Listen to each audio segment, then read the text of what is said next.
I'm the history guy. I have a degree in history. I love history. If you love history too, this is the channel for you. The city of St. Louis is America's 19th largest metropolitan area, known as a gateway to the West.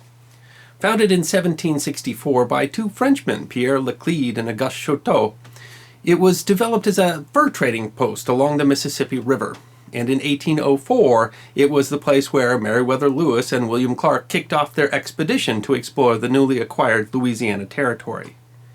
It is a city with a rich history, and yet one history question that St. Louisans often are unable to answer is a simple one.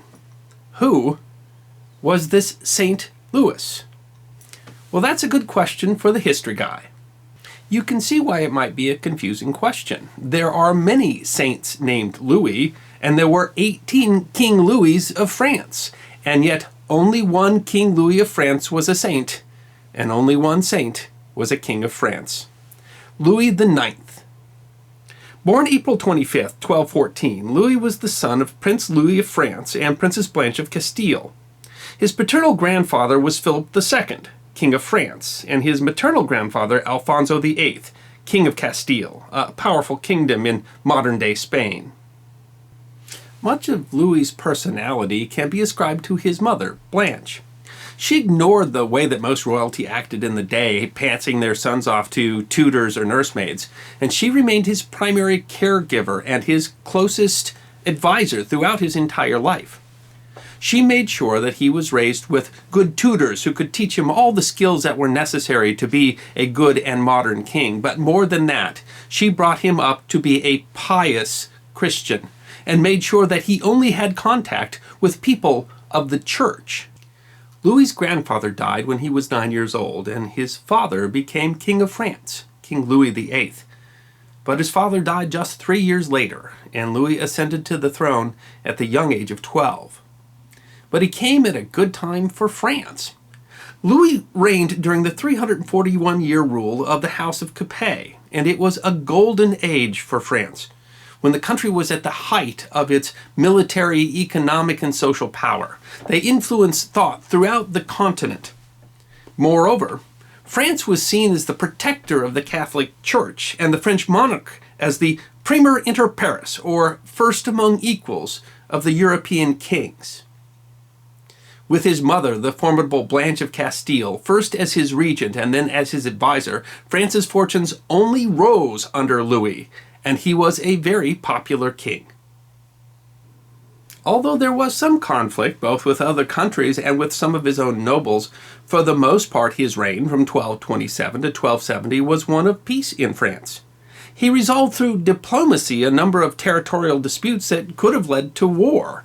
And in his time, France added some important provinces like Normandy and Provence, which still define the modern map of France today. He was known as a great patron of the arts, and his patronage particularly affected innovation in Gothic architecture that can be seen throughout Europe. Louis IX was most known for his piety and his love of the church. He funded the construction of many churches and cathedrals and monasteries, and he gave the original grant that allowed the construction of the famous seminary, the Sorbonne. He purchased religious relics, included among them supposedly the crown of thorns that had been worn by Christ, and he built the amazing, lovely chapel Sainte-Chapelle in Paris to house those relics. But this was not empty or self-serving pretense. His generosity and care for the poor was famous. From the day he became king, the poor were fed in his home, as many as 100 a night, and he, the King of France, would serve them, and his dinner would only be their leftovers.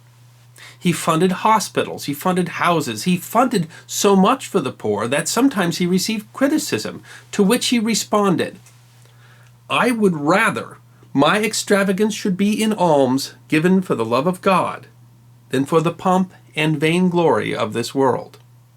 It was this attitude that allowed him to reform the legal system of France. For example, he abolished the medieval practice of trial by ordeal, where an accused might be put into a horrible, dangerous experience in order to try to prove their innocence.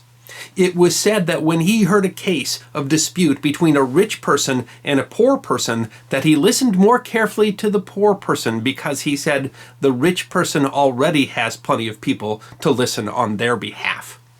His reforms definitely showed his religious fervor. He made laws against things like prostitution, gambling, usury, and blasphemy. He also showed the attitude of the Catholic Church at the time. He expanded the power of the Inquisition against the Cathar sect in southern France. And, following the direction of Pope Gregory IX, Louis convened a disputation to condemn the Jewish Talmud. The action was part of a shift in attitude of European Christians against Judaism, and resulted in the burning of thousands of copies of the Talmud. But perhaps the greatest example of Louis's religious zeal were the 2 crusades he led to the Holy Land. In 1244, he nearly died of an illness, and when he recovered, he decided that was a sign from God, and so decided to lead a crusade to retake the Holy Land. As the center of Muslim power in the Holy Lands had changed to Egypt, that's where he decided to invade. In the end, the Seventh Crusade was a disaster. Most of his army was destroyed, and Louis himself was captured and ransomed for such a large amount of money that he ended up enriching the people that he intended to attack. But after being ransomed, he stayed in the Holy Land for another 6 years, traveling around visiting and using French money to reinforce the few remaining Crusader strongholds in the Holy Land. He only returned when his mother Blanche, who had been ruling France in his stead, died.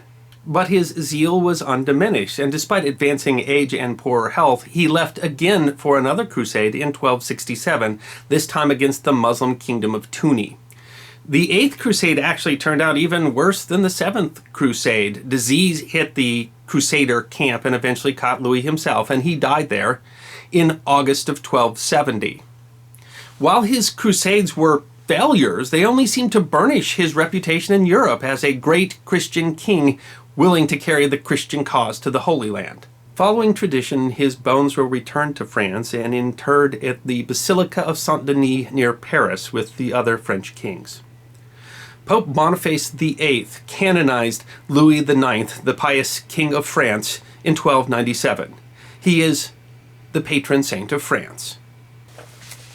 So, in the end, St. Louis is kind of hard to characterize. He was canonized because he was seen to be the model of a great Christian ruler. He was humble, he was generous, he was just. He cared about the poor and took concrete steps to improve their lot. He used words, diplomacy, to avoid war.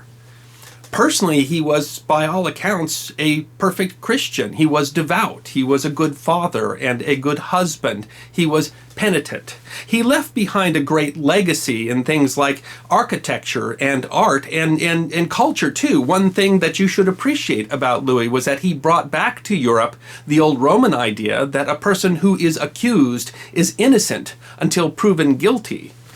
And yet, with all that, he carried war to the Holy Land and caused quite a great degree of suffering, not the least for his own armies, for very little gain. And he repressed Cathars and Jews.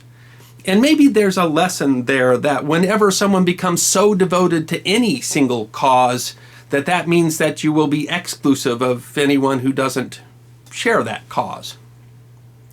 To the city now called St. Louis, the name harkens back to a little discussed and little remembered part of the city's history, the 40 years of French and then Spanish rule before St. Louis became part of the United States in 1804.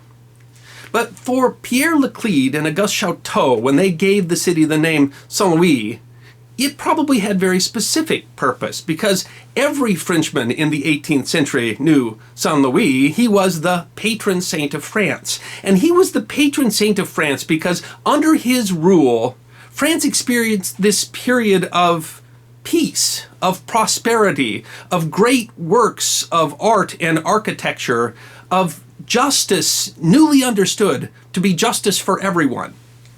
And so when they named their little trading post Saint Louis, really what they were doing was offering an aspiration, a hope for the future of the city that they founded. And understanding that aspiration and trying to live up to the ideal, well, that's a reason that everybody should know how St. Louis got its name.